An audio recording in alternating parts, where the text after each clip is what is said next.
बेवकूफ लोगों की शादियां अगर देखनी है ना तो किसी मिडिल क्लास बंदे की शादी में चले जाएं।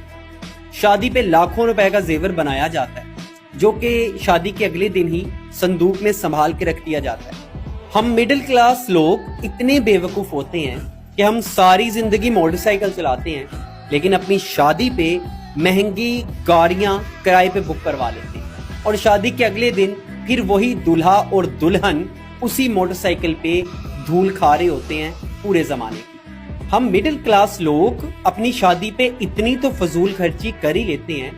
कि जिसको अगर बचत में कन्वर्ट कर लिया जाए तो दुल्हा और दुल्हन के लिए एक छोटी कार तो मैसर आ ही जाएगी। लड़की को जहेज की सूरत में बहुत से कंबल, तकिए, सरहाने और इस जैसी चीजें बना के दी जाती हैं जिसको वो आते ही अपनी अलमारी या किसी पेटी में संभाल के रखते हैं।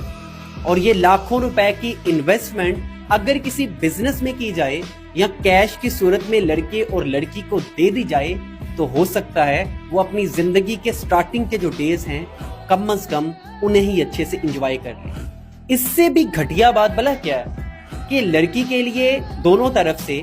ऐसे सूट और जूते लाखों रुपए की मालियत के खरीदे जाते हैं जो सिर्फ लोगों को दिखाने के लिए होते हैं कि जो मेहमान आएंगे हम उनको ये दिखाएंगे। और वक्त गुजरने के साथ वो चीजें आउटडेटेड हो जाती हैं, वो फैशन खत्म हो जाता है और वो चीजें, वो लाखों रुपया ऐसे ही जाया हो जाता है। लेकिन हम मिडिल क्लास लोगों से जब पूछा जाए ना कि तुम अपनी मैरिड लाइफ में खुश क्यों नहीं हो तो उनका एक ही जवाब आता है, मेरे पास पैसे नहीं, मेरे पास वसाइल नहीं। लेकिन हमने अपनी शादी पे जो 20 लाख रुपए की फजूल खर्ची की है वो हम लोगों को दिखाने के लिए करते हैं ताकि बरादरी में इज्जत हो जाए, बरादरी में शान शौकत कायम हो जाए। कि शादी पे 15 से 20 लाख लगाने से बेहतर है सादगी से शादी करो